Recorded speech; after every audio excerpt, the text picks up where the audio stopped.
Have you ever wondered why some dogs have everything? The best bones, the softest bed, a new ball every day, while others can only watch from afar and barely get a treat? Is it all about luck, effort, the rules of the park? Or could it be something to do with the way we organize our packs?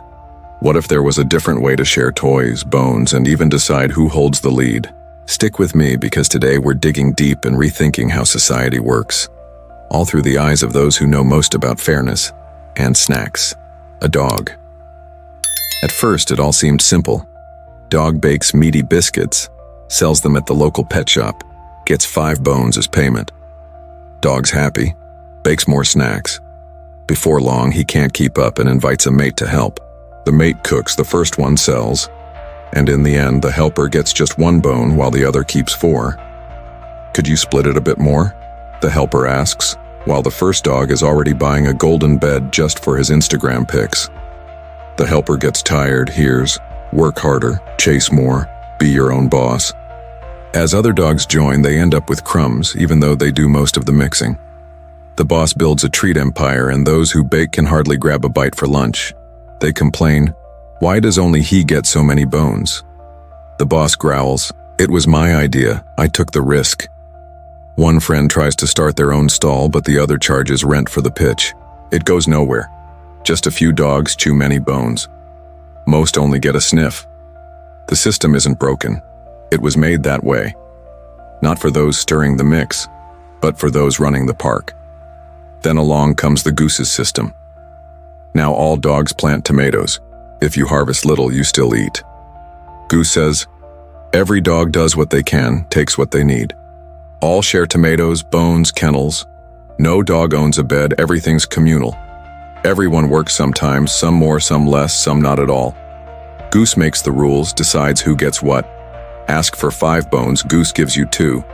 No rich dogs, no poor dogs, just dogs." It works if Goose is fair, but usually loves having the power. When nervous about losing control, Goose gets stricter. Next, in the dog's solidarity model, each plants what they can. If you're unlucky or ill, the pack's bone fund helps out. There's free training classes, simple vet care, and everyone chips in a bit to help the rest. Those who harvest more, keep more, but no one is left boneless. Some grumble, "Why help that lazy dog?" But most know that one day, any of us might face a bad run of treats.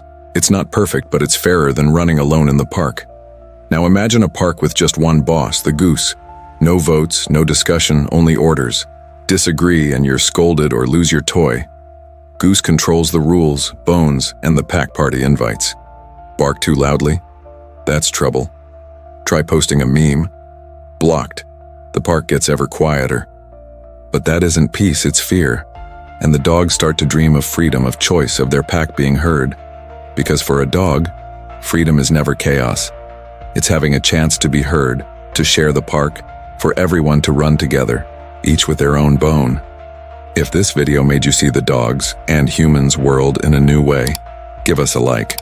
Let me know in the comments, which of these systems do you think would be fairest for our pack? Share this video with that mate who always shares or doesn't share treats with you.